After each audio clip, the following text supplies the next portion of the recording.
ছাত্রলীগপন্থী officer তারা ইচ্ছা মতো ফুটবলের মতো, আমি একটা ফুটবল ডিবি কার্যালয়, আমি একটা ফুটবল ছিলাম, এইটুকু আপনাদেরকে বলি। আমাকে তো বাঁচতে দিবেন, আমাকে বলছে পঙ্গু করে দিবে ইলিয়াস আলীর মতো।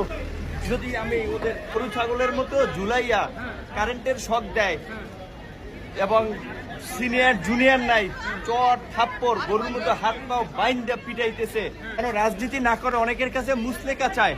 মুসলেকা যে বাইরে যেন রাজনীতি না করে। আর আমাকে বিশেষ করে আমি কেন